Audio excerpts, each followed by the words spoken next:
Have you ever experienced a moment when just one sentence could shatter your entire world and rebuild it at the same time? I had that moment on a Wednesday afternoon, sitting in a burgundy leather chair at a downtown Seattle bank branch, holding a folder that contained 42 years of my life. 42 years of work, sacrifice, and dreams reduced to a few pages of statements, numbers, and one transfer order worth $485,000.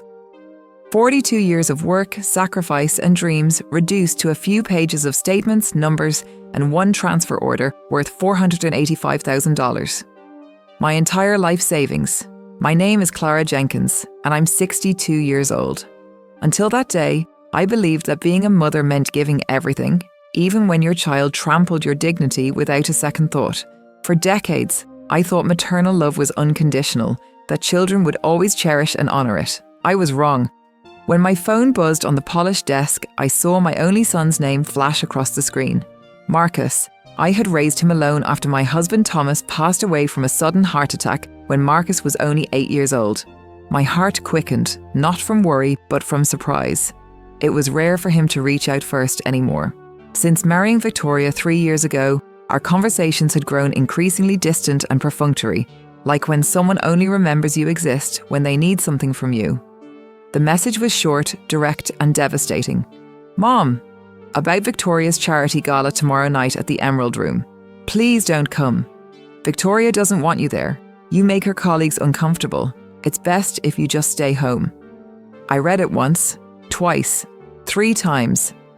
The words didn't change, but my entire world tilted on its axis.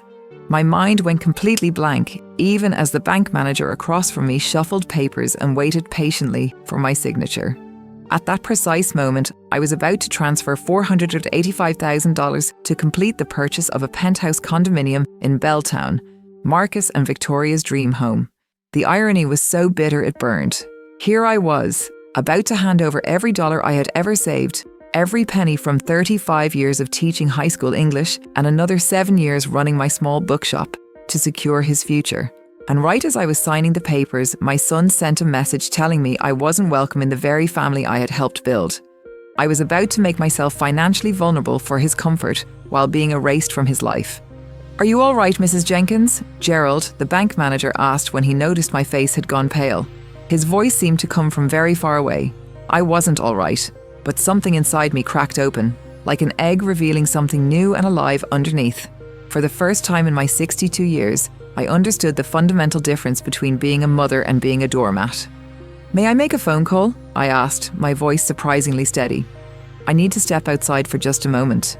"Of course," Gerald said, gesturing toward the private consultation area near the windows. My hands trembled slightly as I walked to the quiet corner and dialed Marcus's number.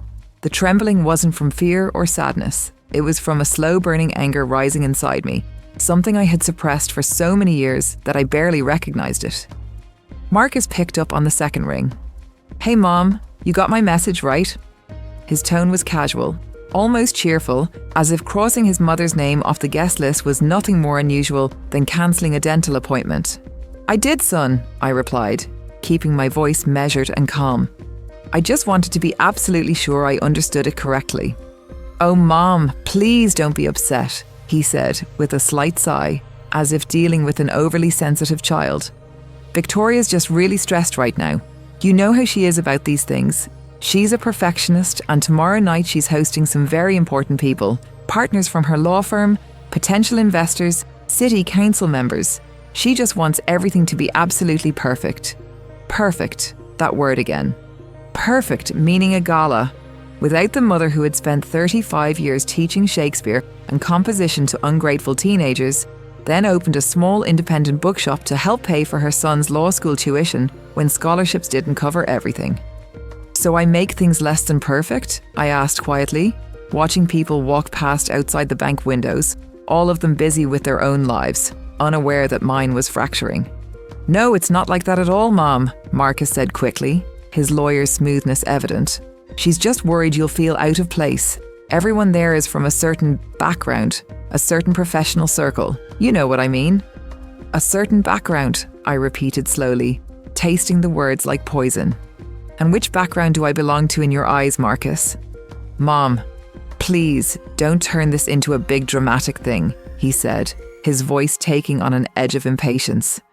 Victoria comes from a very traditional established family. The Ashfords have a certain way of living, certain expectations, and you're more down to earth, more simple. Simple. That word landed like a slap across my face. Simple was the polite way of saying I embarrassed him. Simple was code for not good enough. Simple meant all those years of sacrifice, all those nights I stayed up grading papers until 2 a.m. and then woke at 5 a.m. to open the bookshop. All those times I wore the same 3 dresses for 5 years so Marcus could have new clothes for school. All of it was reduced to one dismissive word: simple. Don't worry, son, I said, my voice colder than I'd ever spoken to him before. I understand completely. Great, I knew you would, Mom. You always understand. The relief in his voice was palpable. Look, we can do brunch on Sunday, just the 3 of us, somewhere quiet and casual, low-key. A safe brunch with the embarrassing mother, somewhere her simplicity wouldn't contaminate his perfect life. All right then, I said. Goodbye, Marcus. I hung up before he could respond. I stood there for a long moment, watching the Seattle skyline through the glass, watching people rush in and out of the bank, each busy with their own plans and dreams. And there I was, about to give away my entire life's work to a son who saw me as an inconvenience, liability, and embarrassment. But something fundamental had changed in that moment. It felt like a thick fog I'd been living under for years had suddenly lifted. I realised with perfect clarity that my worth to my son existed only when my wallet was open. When money was needed, I was Mom. When social status was at stake, I was an inconvenience. I walked back to Gerald's desk, my mind clearer than it had been in decades. I've changed my mind, I said firmly. Cancel the transfer. Gerald looked stunned, his pen frozen in mid-air. Ma'am, everything is ready. All the paperwork is prepared. The sellers are waiting. This is a very large amount, $485,000. Are you absolutely certain? Cancel it, I repeated, meeting his eyes directly. I'm absolutely certain. There may be penalties for withdrawing at this stage, he warned. The contract... I don't care about the penalties, I interrupted.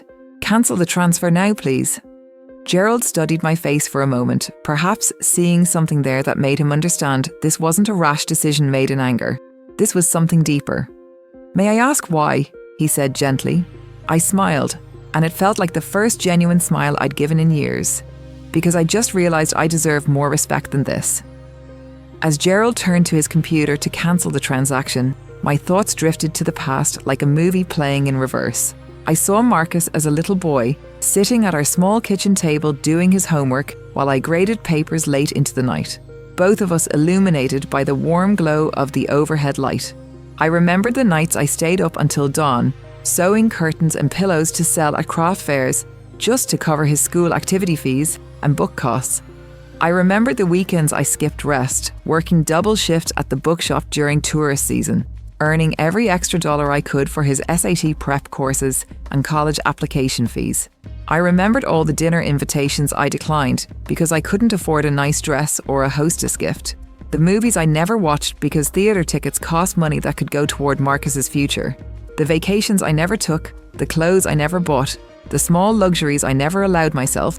Also, my son would never feel deprived, never feel less than his peers.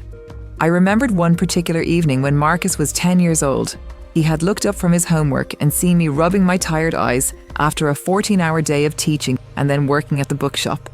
Mom, when I grow up, I'm going to take care of you, he had said with fierce determination in his young voice. You won't have to work so hard anymore, I promise. You don't have to do that, sweetheart, I had said, pulling him into a hug. Just love me, that's all I need. Just love me, and that's enough. I was so naive. I thought love meant gratitude. I thought love meant respect and understanding and remembering the sacrifices made for you. For Marcus, I now realised, love was just politeness between one request for money and the next.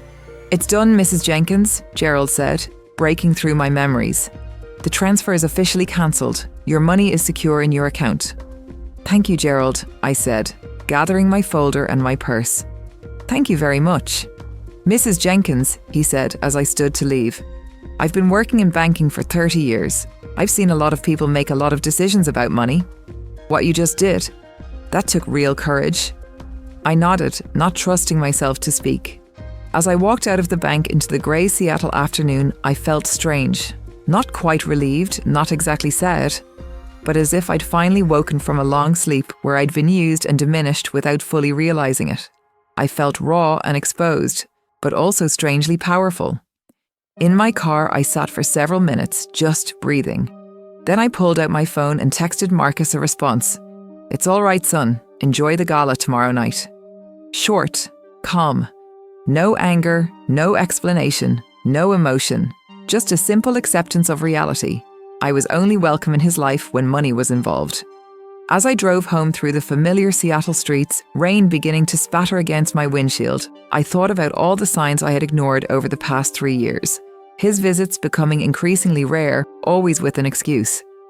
The family gatherings at Victoria's parents' estate that I was mysteriously never invited to.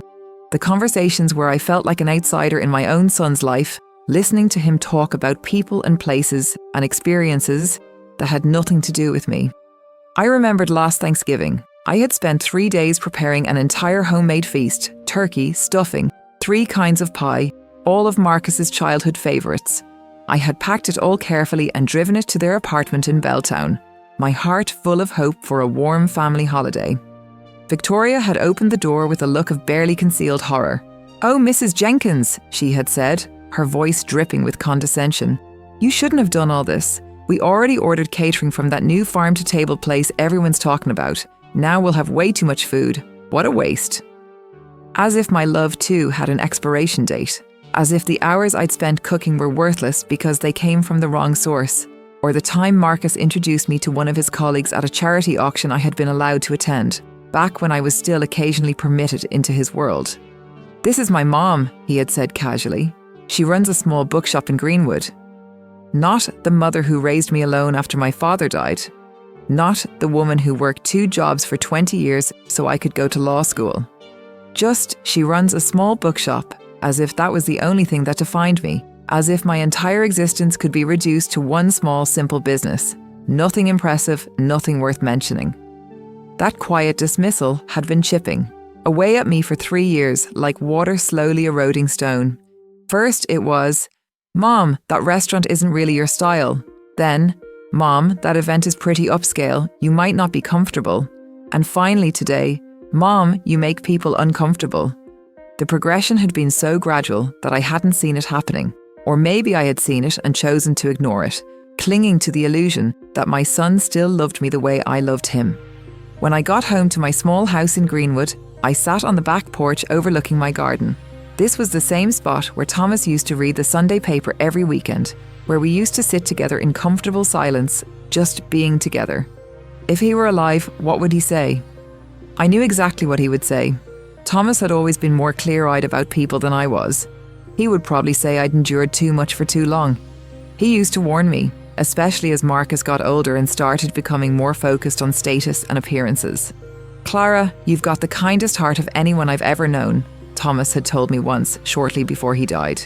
"But don't let anyone use that kindness against you, even our son, especially our son." Thomas had always known my weakness. I mistook love for endless tolerance. I confused sacrifice with virtue. He had tried to teach me that self-respect was an essential part of love, not separate from it. But I had thought that was selfish. I had believed that real mothers gave everything and expected nothing in return.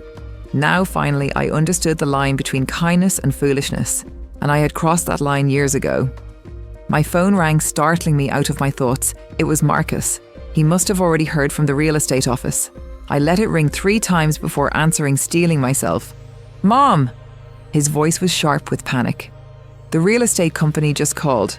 They said the transfer was cancelled. There must have been some kind of bank error. Can you call them and straighten this out?" "It wasn't an error, Marcus," I said calmly. A long silence filled the line. I could almost hear his mind working, trying to process what I'd just said.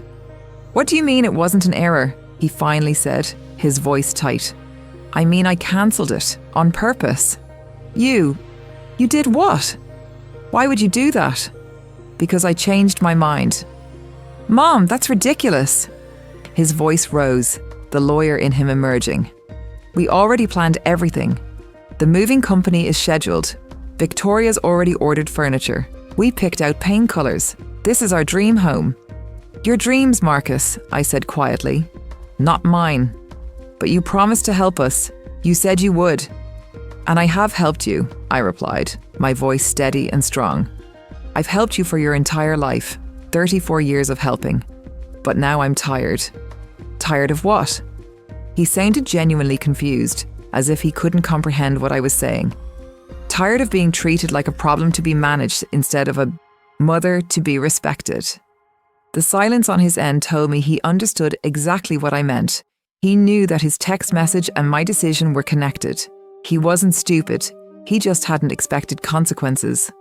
Mom, he said finally, his voice taking on that smooth, persuasive tone he used in court. The gala thing has nothing to do with this. They're completely separate issues. No, Marcus, I said firmly. They're not separate.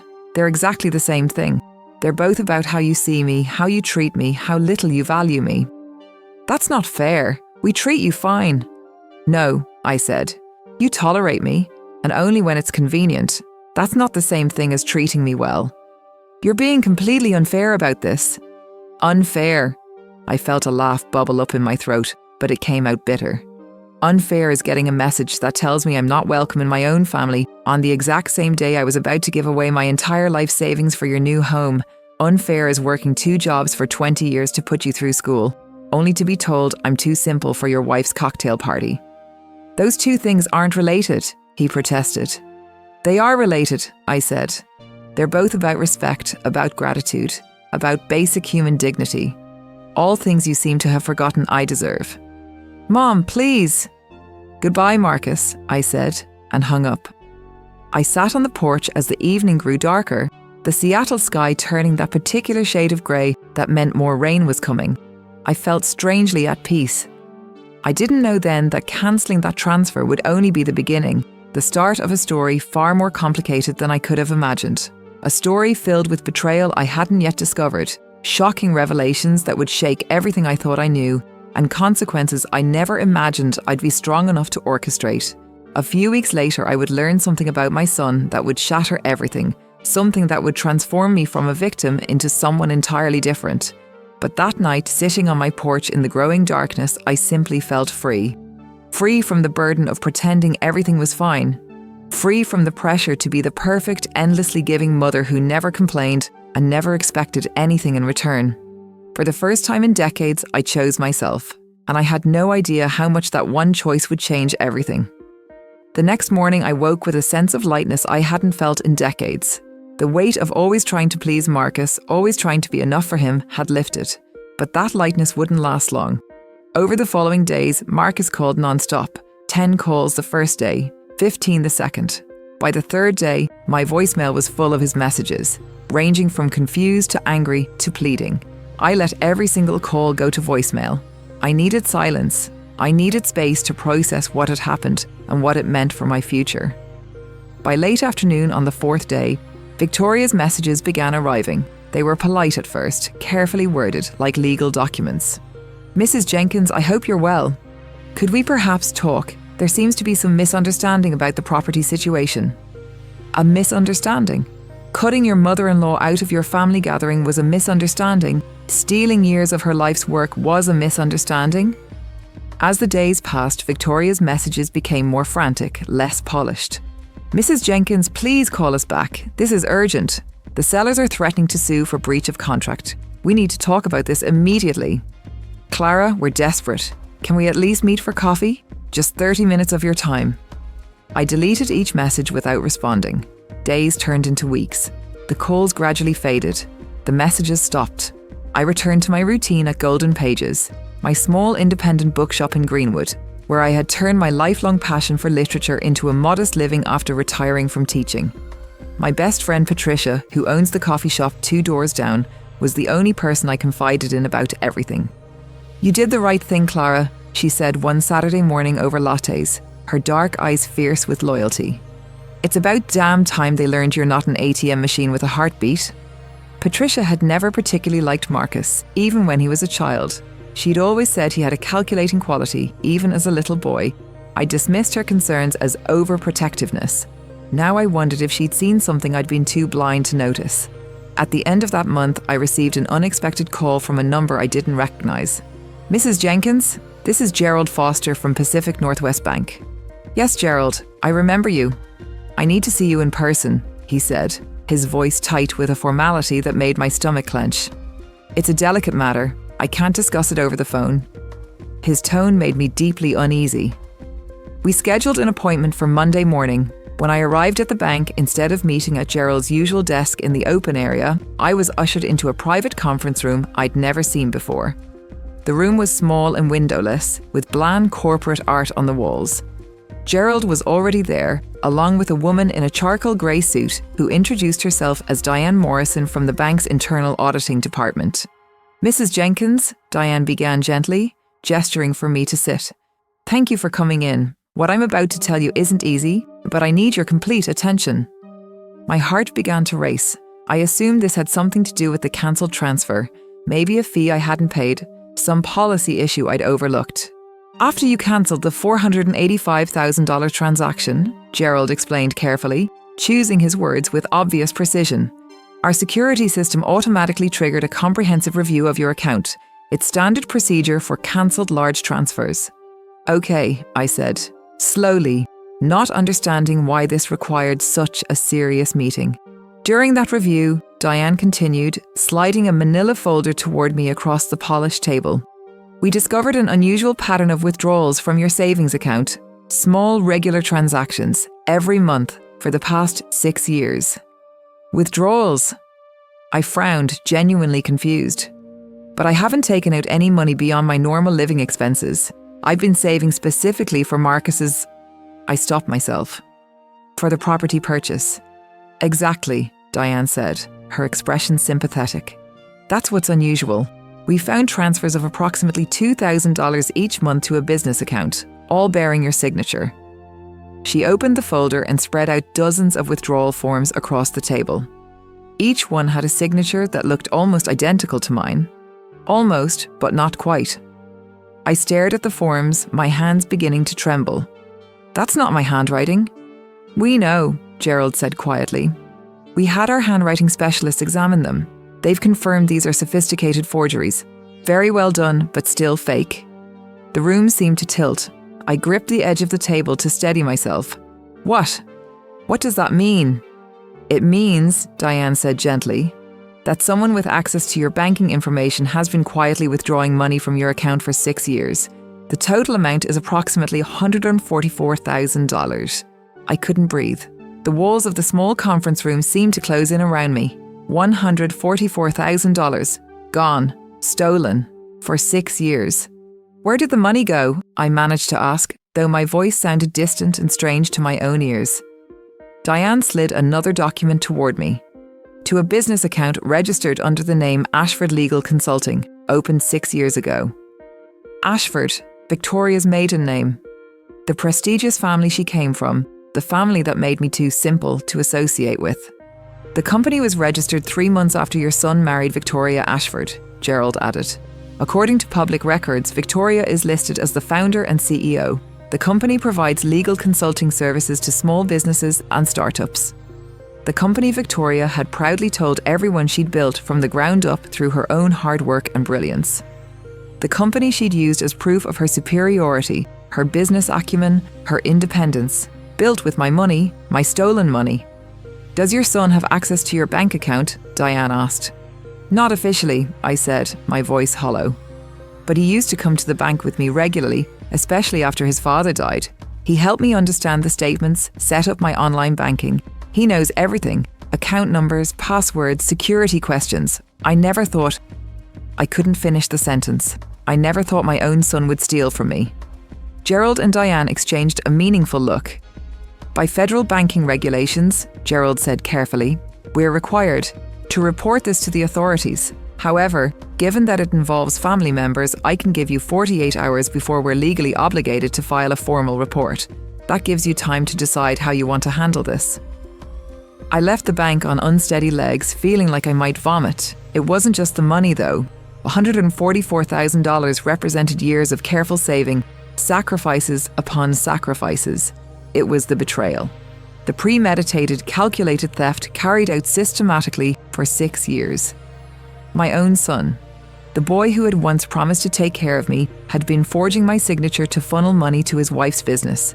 I drove to Discovery Park without thinking, just needing air and space. I parked overlooking the Sound and sat there as tears finally came. Not tears of sadness, but of pure, burning fury. A deep, raw anger I had never allowed myself to feel before. My phone rang. Patricia. Clara, where are you? I stopped by the bookshop. Your assistant said you left early. What's wrong? Patricia, I said, my voice breaking. Can you meet me at Discovery Park? I need you. I'm on my way. 20 minutes later, she was sitting in my passenger seat, listening in stunned silence as I told her everything. When I finished, she took my hand in both of hers. What are you going to do? She asked simply. It was such a straightforward question, but it carried enormous weight. Take it to the police, I suppose, I said, though the words felt empty. I knew how that would end. Marcus would hire expensive lawyers. Victoria would claim ignorance. I would become the vindictive mother who turned in her own son. The media would paint me as bitter and petty. I think, I said slowly, surprising myself with how calm I sounded. I'm going to teach them a lesson they'll never forget. What kind of lesson? Patricia asked, though I could see approval already forming in her expression.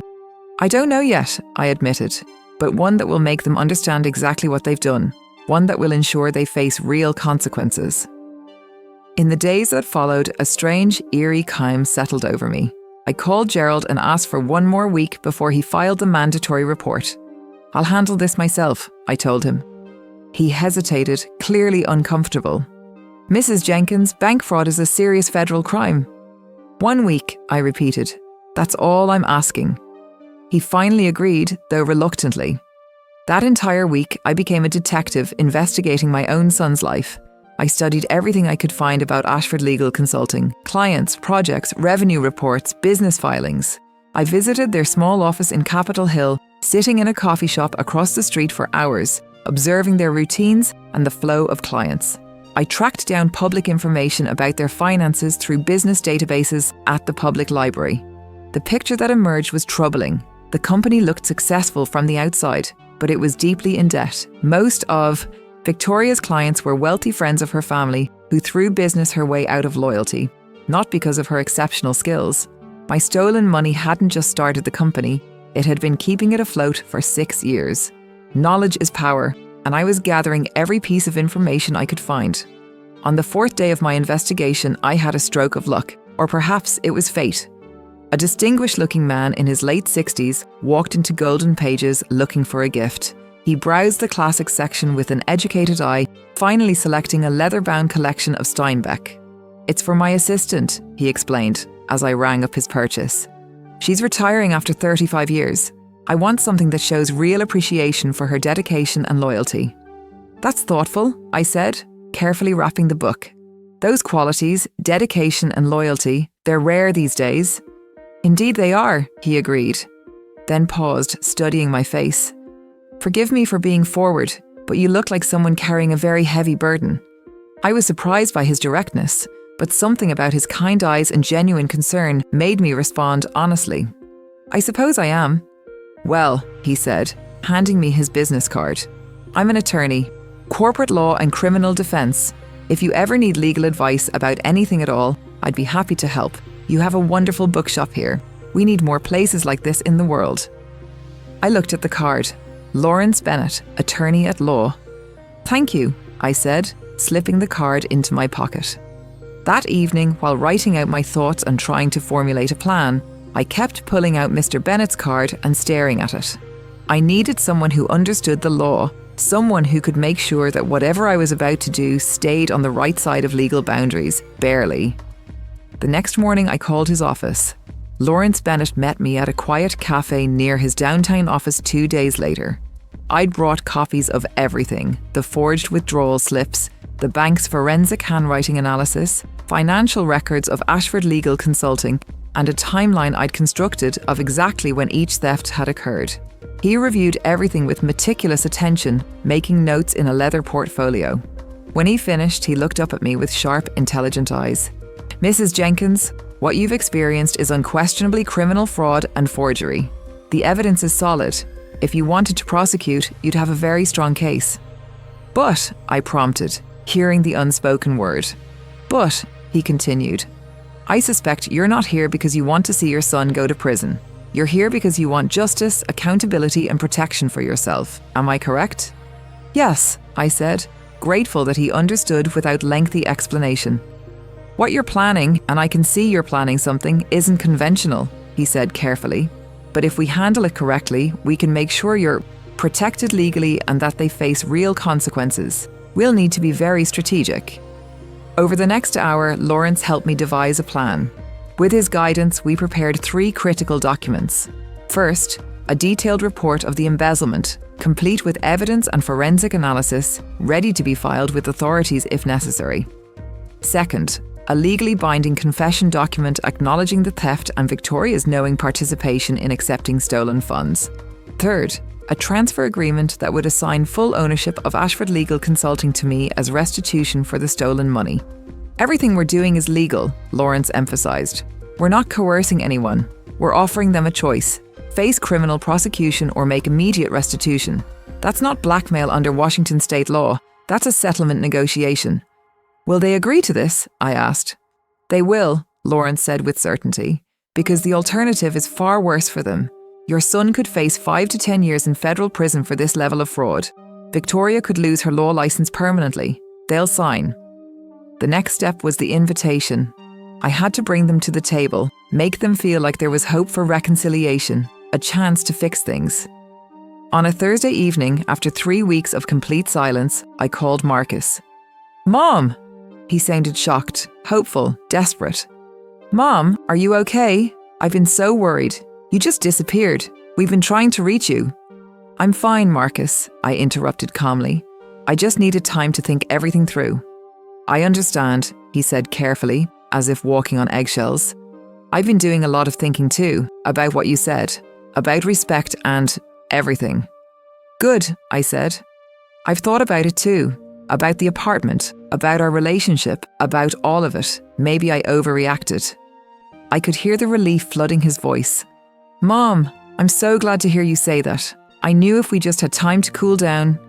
"I'd like to talk to you and Victoria in person," I continued. "Maybe we can start over, really talk things through." "Of course, absolutely. Whenever you want. Do you want to come here? Or we can come to your place." "Actually," I said, "I think we should meet somewhere neutral, public, where we can all be comfortable." I paused for effect. "How about dinner at the Emerald Room?" There was a beat of silence. He had caught the significance immediately. The same upscale restaurant where Victoria's gala had been held. The event I'd been told I was too embarrassing to attend, but the thought of regaining access to $485,000 must have outweighed any discomfort with the irony. "That's perfect, Mom," he said finally. "Victoria will love that. It's one of her favourite places." "I know it is," I said. "I'll make the reservation for Saturday evening, 7 o'clock. "Thank you, Mom. Thank you for giving us another chance. We won't let you down again." "I'm sure you won't," I said, and hung up. I sat in my living room looking at the photo of Thomas on the mantel. "Well," I said to his image, "I hope you're proud of me, or at least not too disappointed that I'm being vindictive." But even as I said it, I knew this wasn't just about revenge. It was about justice, about teaching them that actions have consequences, about making sure no one ever treated me as disposable again. The next 2 days were a whirlwind of preparation. I worked with Lawrence to finalise every detail of the paperwork. We rehearsed various scenarios, anticipating every possible response Marcus and Victoria might have. "Remember," Lawrence coached me, "stay calm. Don't let emotion take over. You hold all the cards here. Let them come to you." I asked Patricia to be nearby during the dinner, waiting at a bar across the street in case I needed support afterward. "Are you sure you want to do this?" she asked me the night before. "There's no going back after this, Clara. This will permanently change your relationship with Marcus." "It's already changed," I said quietly. "He changed it when he started stealing from me. I'm just making sure he understands there are consequences." That Saturday evening I dressed carefully. not to impress them but to feel strong and in control. I chose a deep emerald dress with clean lines. Elegant but understated. I wore the pearl earrings Thomas had given me on our 15th anniversary and applied subtle makeup. I wasn't dressing for them. I was armouring myself for battle. I arrived at the Emerald Room 20 minutes early. The maitre d' led me to the reserved table in a quiet corner overlooking Elliott Bay. The restaurant was beautiful. Floor-to-ceiling windows, white tablecloths, fresh flowers on every table. The kind of place where I was apparently too simple to belong. At precisely 7 o'clock, I saw Marcus and Victoria enter. He was punctual, as always, a habit I had taught him from childhood. Time is respect, I used to tell him. The irony wasn't lost on me. I watched as they approached the table. Marcus looked tense but hopeful, like a defendant awaiting a verdict he thought might go his way. Victoria was perfectly put together in a black designer dress, diamond studs in her ears, her blonde hair styled in an elegant chignon. I wondered if she was wearing the diamonds Marcus had bought with my money. "Mom," Marcus said, pulling me into a tight hug. He held on a moment longer than necessary, as if trying to communicate his relief and hope through physical contact. "It's wonderful to see you again, Mrs. Jenkins," Victoria said, extending her hand with a smile that didn't quite reach her eyes. "You look absolutely lovely tonight. That colour is beautiful on you." "Thank you," I said graciously. "You both look wonderful as well. Please, sit down." We ordered drinks. I asked for a glass of Pinot Noir, something I rarely indulged in. But tonight I needed the courage that came from ritual and ceremony. At first, the conversation was painfully stiff. They talked about the weather, about a new restaurant that had opened downtown, about mundane, safe topics. I deliberately avoided mentioning anything substantive, not the apartment, not the money, not our fractured relationship. I let them grow increasingly uneasy with my silence. After the appetizers were cleared, Marcus finally spoke. "Mom, about what happened with the apartment. We wanted to say that we understand your reaction. That text message was thoughtless and cruel. The timing was terrible. We're truly sorry." Victoria nodded vigorously. "Yes, Mrs. Jenkins. It was entirely my fault. I was stressed about the gala and I spoke without thinking. Of course you're always welcome in our home. Your family." Family. That word rang hollow now. "I understand," I said calmly, taking a sip of my wine. "Everyone makes mistakes when they're under pressure." They both visibly relaxed, thinking the hard part was over. "About the apartment deal," Marcus continued, leaning forward earnestly. "The developers have agreed to reinstate the contract. There's a small penalty for the delay, about $15,000, but they'll let us move forward if we can complete the transaction within the next 2 weeks. "Actually," I said, setting down my glass, "I've given it considerable thought, and I've decided I do want to help you both purchase the home." Their faces lit up with relief and joy. Marcus's eyes actually welled with tears. "Mom, I don't even know how to thank you. This means everything to us." "Family should help family," I said, echoing Victoria's words. "It's important to me too." I reached into my handbag and pulled out a black leather folder. I also brought some paperwork so that everything is crystal clear this time. I don't want any confusion or misunderstandings. Marcus frowned slightly. "Mom, that's really not necessary. We can just go to the bank like we planned." "These are just preliminary documents," I interrupted gently. "They outline my contribution and your responsibilities. My attorney, Mr. Lawrence Bennett, helped me prepare them, just so everyone understands the terms before we involve the bank." Victoria's perfectly shaped eyebrows rose. "You hired an attorney?" "There's quite a lot about me you don't know," I said with a small smile. "Please just read them carefully and sign. Then we can process everything on Monday." I laid 3 separate contracts on the white tablecloth. Marcus picked up the first document and began skimming through it, his usual habit whenever money was involved. He'd always been a fast reader, another skill I'd cultivated in him. Victoria read more slowly, but I could tell she wasn't paying close attention to the details. She was too focused on the outcome, on getting what she wanted. "Everything looks standard," Marcus said after a few minutes, reaching for the pen. "Just basic terms about the transfer and our agreement to pay you back over time if..." "Are you absolutely certain you've read it properly?" I interrupted. "There are some special clauses about what happens if the agreement is breached, if certain irregularities come to light." "Mom, I trust you," Marcus said. and those words were like a knife to my heart. I had once trusted him too, completely, blindly. He signed all 3 copies with his neat lawyer's signature. Victoria hesitated for just a moment, studying my face as if trying to read my intentions. But then she too picked up the pen and signed her name with a flourish. I carefully placed all 3 documents back into the folder and set it in my lap. "Good," I said, taking a deep breath. "Now we can have a real conversation." "What do you mean, Mom?" Marcus asked, his smile beginning to fade. I pulled out a second folder from my bag. This one read, "You just signed 3 very interesting documents," I said evenly, holding his gaze. "The first one, Marcus, is a confession. It details how you forged my signature for 6 years to withdraw approximately $144,000 from my savings account, transferring it to Victoria's business." The colour drained from Marcus's face. Victoria made a small, strangled sound. "The second document," I continued, looking at Victoria now, "is your signed acknowledgement that you knew the origin of those funds and willingly accepted them to start and maintain Ashford Legal Consulting." "What are you talking about?" Victoria said, her voice rising. Several nearby diners glanced over at us. "And the third document," I said, opening the red folder and spreading out the evidence, copies of forged withdrawal slips, bank statements, the handwriting analysis report, is the transfer of full ownership of Ashford Legal Consulting to me, effective immediately, as restitution for the theft.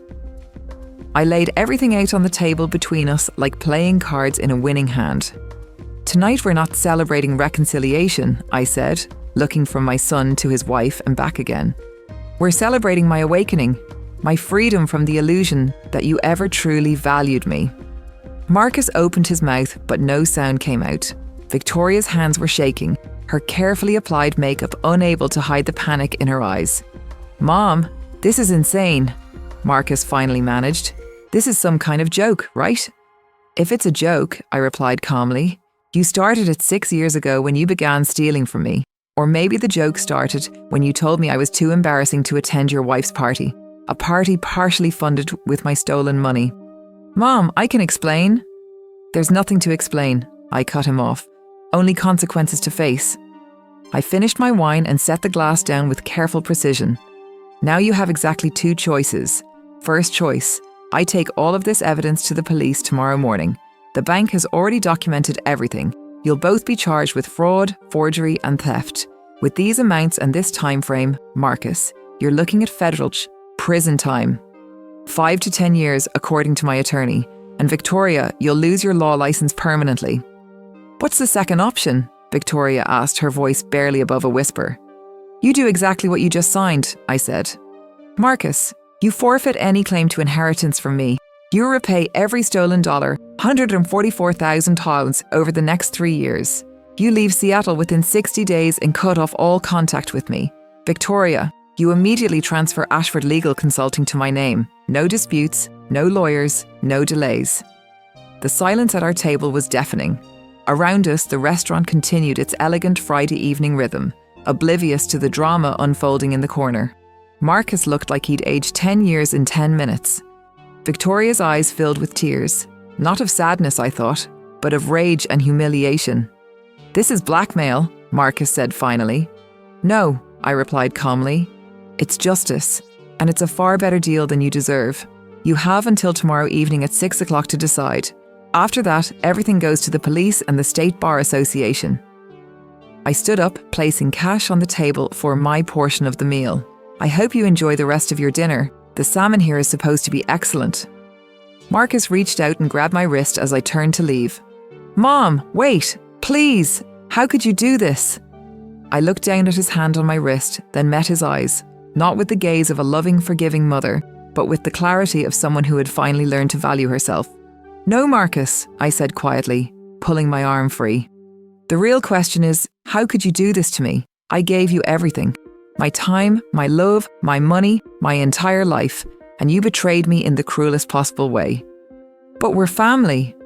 "Family doesn't steal from each other," I said. "Family doesn't lie and forge signatures and take advantage of trust.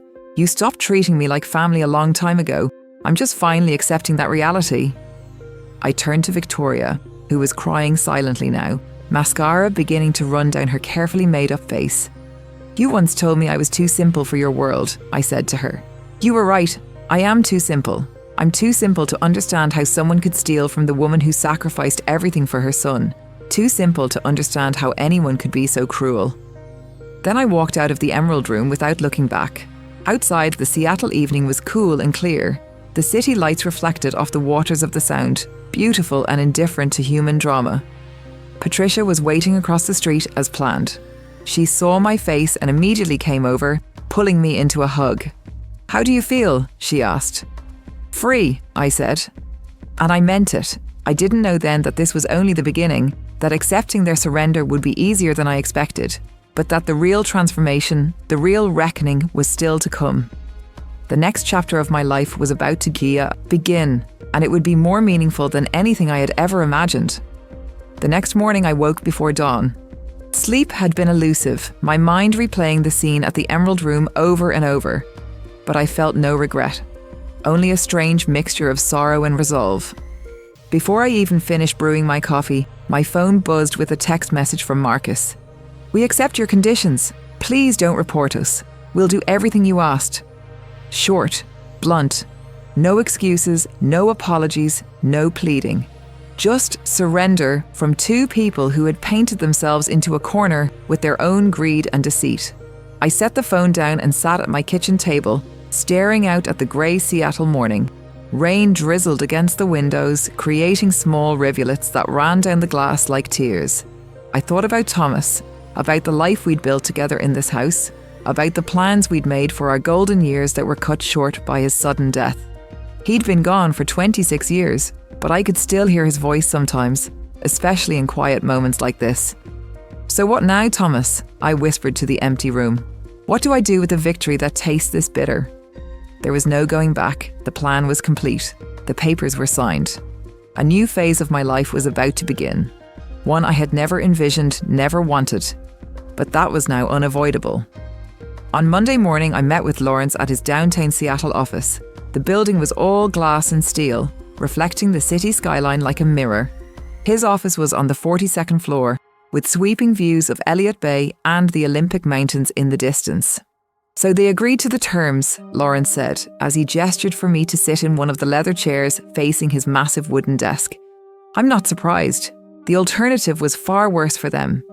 "What do we do next?" I asked, feeling strangely hollow despite the triumph. "Now we execute every clause carefully and methodically," he said, opening a thick folder. "First, the company transfer. I've scheduled the notarization for Wednesday morning at 9. Victoria must be present to sign over full ownership of Ashford Legal Consulting." "She'll be there," I said with certainty. The fear of criminal prosecution and losing her law license would ensure her compliance. "Next, the repayment plan," Lawrence continued. $144,000 is a substantial amount. I doubt they can pay it all at once, even by liquidating assets. "I've planned for that," I said. "The contract includes a 36-month repayment plan, $4,000 per month. If they miss even one payment, the entire balance becomes due immediately, and I reserve the right to file criminal charges." "Good. That's reasonable, but firm." Lawrence nodded approvingly. "And the relocation requirement?" "They have 60 days to leave Seattle," I said. "That's enough time to find new jobs and a place to live, but not enough time to stall or manipulate the situation." Lawrence studied me for a moment, his expression thoughtful. "Mrs. Jenkins, I've been practicing law for 35 years. I've seen families destroyed over far less money than this. Are you absolutely certain you want to sever all ties with your son? You still have time to reconsider the no contact clause." I was quiet for a long moment, looking out at the city spread below us. Was I truly ready to cut the last thread connecting me to my only child? The answer came clear and painful, but final. "When I discovered the embezzlement," I said slowly, "I realised that was just the surface. The real betrayal started long before, when my son began treating his mother like a bank account instead of a human being, when he started measuring my worth by what I could give him rather than who I was. Some wounds go too deep to heal, Lawrence. Some bridges, once burned, can't be rebuilt."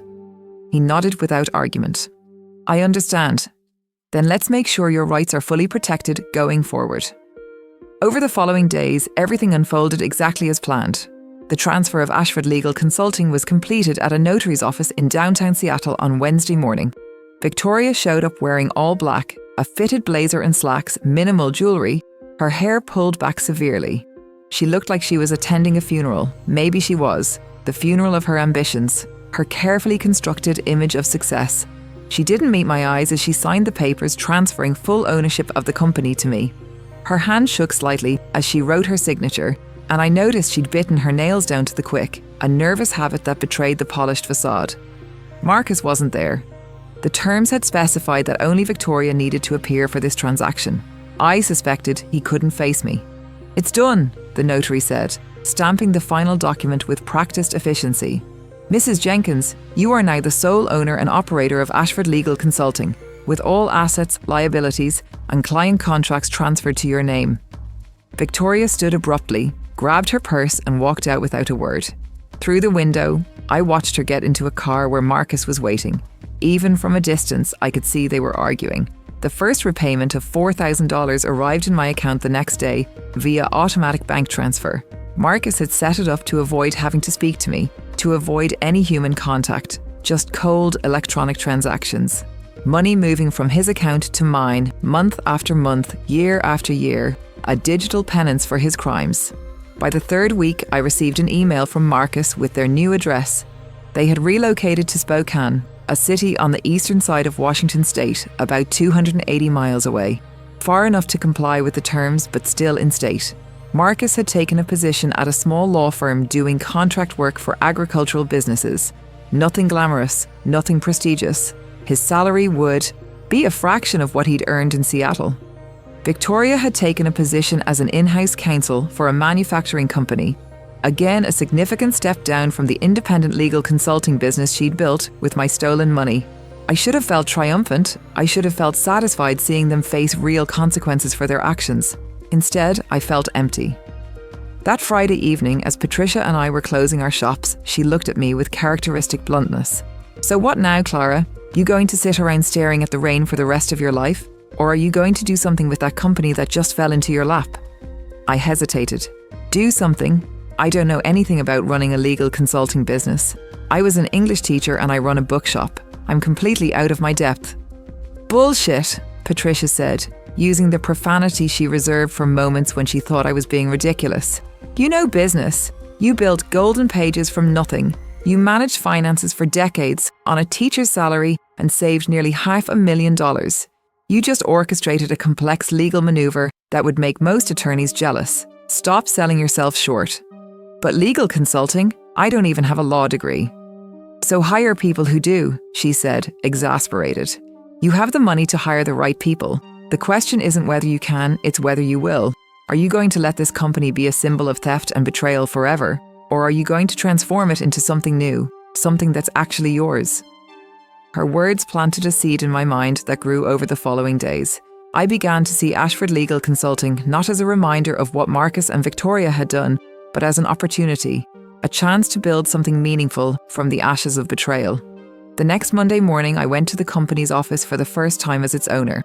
It was located in a renovated building in Capitol Hill, with exposed brick walls and large windows that let in natural light. Smaller than I'd imagined, but professional and well appointed. A young woman in her late 20s greeted me nervously at the reception desk. "Mrs. Jenkins, I'm Rachel Morrison. I was Mrs. Victoria's executive assistant." "Hello, Rachel. It's nice to meet you." "I'm honestly a little worried about my job," she said, her honesty refreshing. "I know things have changed dramatically. Victoria didn't give us much information before she left." "How long have you been working here?" I asked. "Almost 4 years. I started right after I graduated from the University of Washington."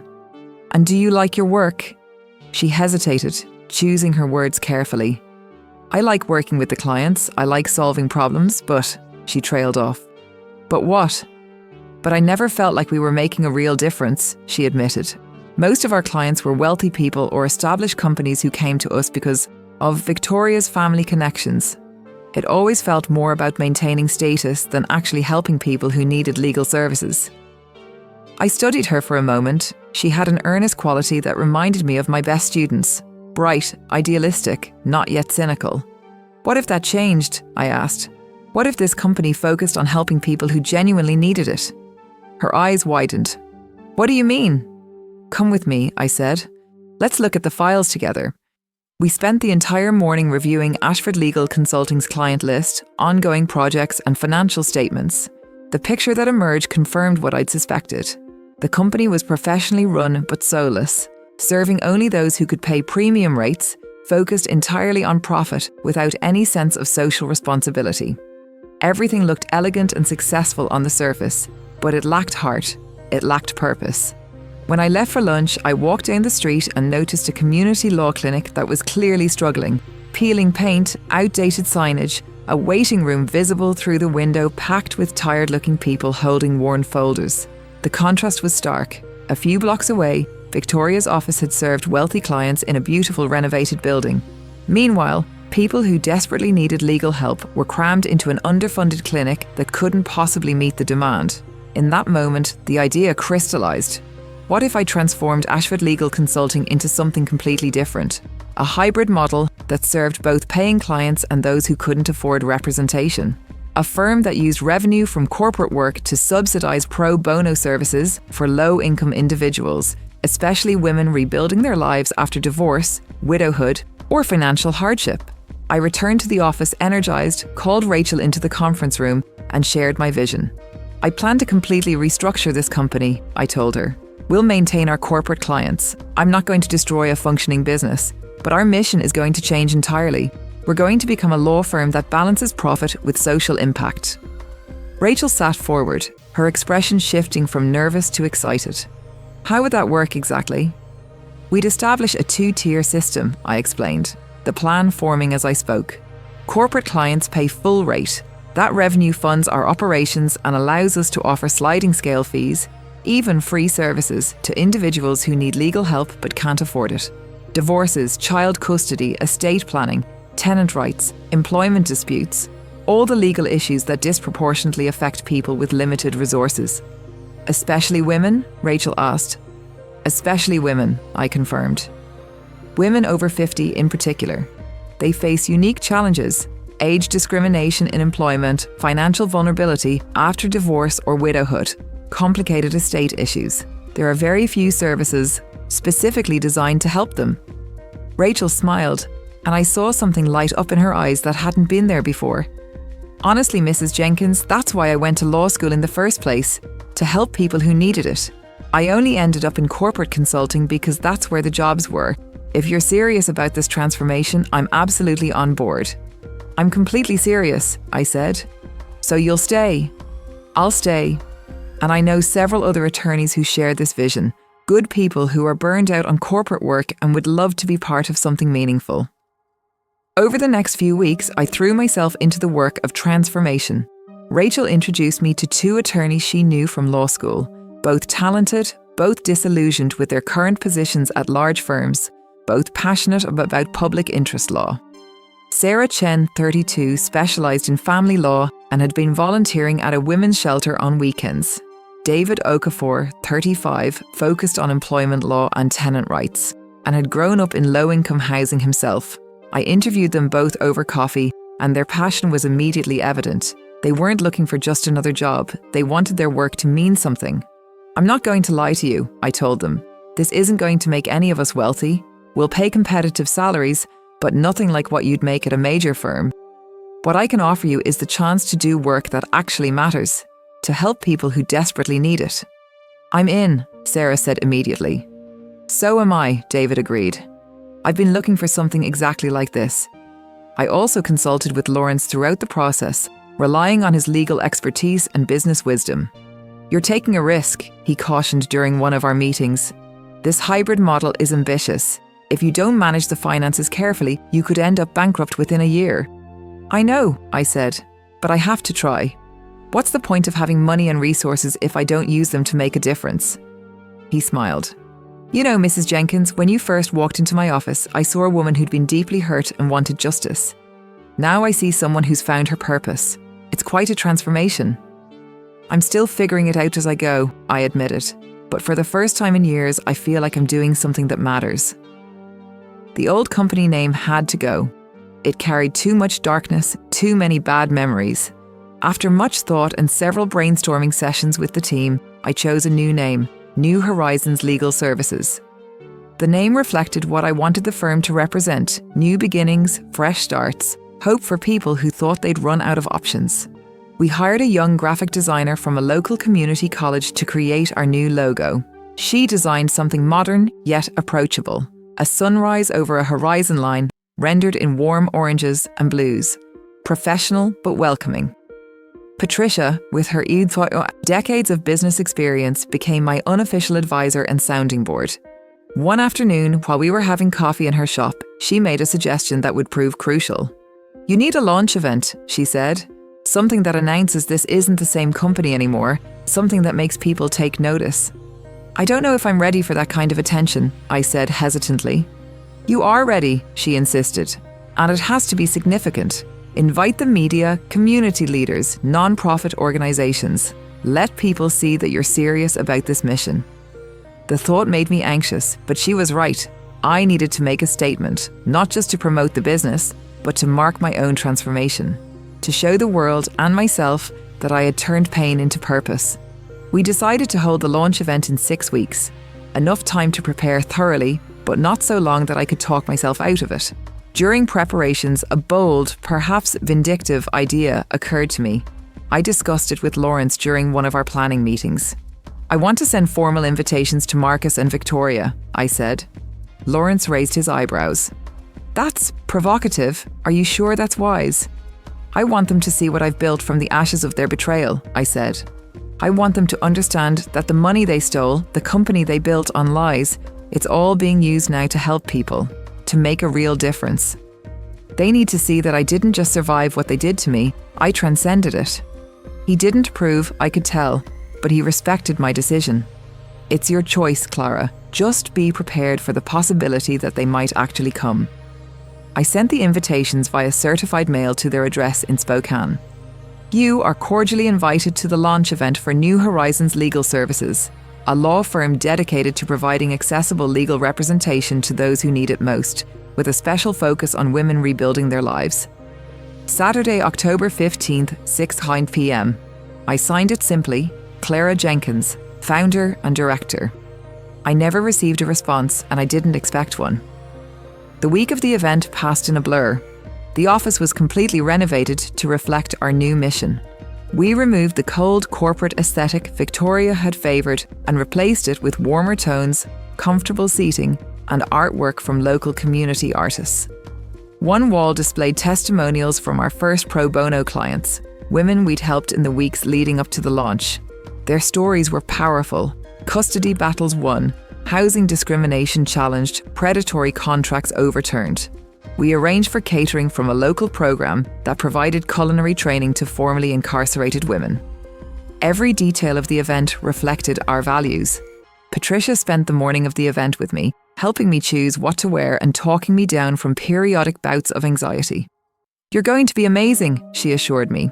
"Just speak from the heart. That's all you need to do." I chose a tailored navy suit with a silk blouse in deep coral, professional but with a touch of warmth. I wore simple silver jewellery and subtle makeup. When I looked in the mirror, I saw someone I barely recognised, not because of how I looked, but because of the energy radiating from me, a combination of strength, purpose and peace I had never felt before. The launch event began at 6 o'clock, and by 6:15 the office was packed. Journalists from local news outlets, representatives from women's organisations, other attorneys interested in our model, potential clients, and supporters from the community. Rachel and our small team moved through the crowd, explaining our mission and connecting with attendees. At 6:45, a local news reporter approached me for a live interview. We stood in front of our new logo, cameras focused on us, and I felt a moment of panic. What if I froze? What if I said something foolish? But then I thought about why I was doing this, about the women we'd already helped, about the transformation I'd undergone, and I felt calm settle over me. "We're here tonight with Clara Jenkins, founder of New Horizons Legal Services, a Seattle-based law firm with a completely unique mission," the reporter began. "Mrs. Jenkins, can you tell us what inspired you to create this organization?" I took a deep breath and looked directly into the camera, knowing that somewhere, probably, Marcus and Victoria were watching. "This idea was born from a profound personal transformation," I said. At 62 years old, I learned that it's never too late to start over, that sometimes the worst betrayals in our lives can lead to the most meaningful new beginnings. The reporter leaned in, intrigued. Betrayal? Can you elaborate? Let's just say I acquired this company under unexpected circumstances, I replied carefully. And instead of continuing a business model focused solely on profit and prestige, I wanted to transform it into something that genuinely serves the community, something that helps people who've been overlooked and underserved. I spoke about our hybrid model, about democratizing access to legal services, about our focus on women over 50 who were rebuilding their lives. I explained that we were establishing a foundation, the New Horizons Foundation, dedicated specifically to helping women navigate the legal complexities of starting over. All of our profits above operating costs will go directly into this foundation, I explained. We're not just a law firm, we're part of a larger mission to help women understand that their stories aren't over, that they can rebuild, restart, and reclaim their lives at any age. When the interview ended, I felt exhilarated and emotionally drained at the same time. And then I saw them. Marcus and Victoria were standing near the back of the room. They must have driven down from Spokane, nearly 5 hours each way. Marcus looked older, more careworn than when I'd seen him at the Emerald Room 2 months earlier. Victoria stood stiffly beside him, her expression carefully neutral. Our eyes met across the crowded room. For a long moment, neither of us moved. Then Marcus gave me a small, almost imperceptible nod. I returned it, equally subtle. I didn't approach them and they didn't approach me, but something passed between us in that moment. An acknowledgement, perhaps. A recognition that I hadn't just survived what they'd done. I had transformed it into something far greater than any of us. Patricia appeared at my side, following my gaze. They came, she said quietly. They did. How do you feel? Like I've finally written my own ending, I said. Like I've taken control of my own story. I watched as Marcus and Victoria slipped out quietly a few minutes later, disappearing into the Seattle night. I would never know what they thought or felt seeing what I'd built from the ruins of their betrayal, and honestly, it didn't matter anymore. Later in the evening, after most of the media had left, but while close friends and supporters remained, Patricia suggested a toast. She clinked a spoon against a glass to get everyone's attention. I'd like to say something about Clara Jenkins, she announced. I've known her for 25 years. I watched her raise a son alone after her husband died. I watched her work herself to exhaustion to provide for that son, and I watched her nearly lose herself in the process. I felt my eyes sting with tears. But in the past few months, Patricia continued, I've watched her do something even more remarkable. I've watched her turn the worst betrayal imaginable into a force for good. I've watched her transform pain into purpose. She raised her glass. To Clara Jenkins, who taught us all that revenge isn't about making someone suffer. It's about becoming someone they never imagined you could be. To Clara, the room echoed. As I looked around at the people who'd gathered to support this new venture, attorneys who'd left secure positions to join our mission, community advocates who'd partnered with us, women whose lives we'd already begun to change, I realised something profound. This wasn't the ending I'd imagined for my life. It wasn't the comfortable retirement I'd once dreamed of, spending time with grandchildren I'd never have, enjoying the fruits of decades of sacrifice. But it was real. It was meaningful. And it was entirely mine. That night, driving home through the rain-slicked Seattle streets, I thought about the text message that had started it all. Please don't come. You make people uncomfortable. Those words should have destroyed me. Instead, they had freed me. They had forced me to ask the hardest question of my life. What do I do when the people I love most treat me as disposable? And I had found my answer. I choose myself.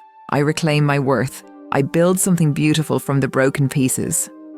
As I pulled into my driveway and saw my little house in Greenwood, the house where I'd raised Marcus, where Thomas and I had built our life together, I felt gratitude instead of bitterness. I was 62 years old and my life was just beginning. The best chapters were still ahead. If you want to explore what happened next, watch part 2 of this video and subscribe to Granny's Life Lessons.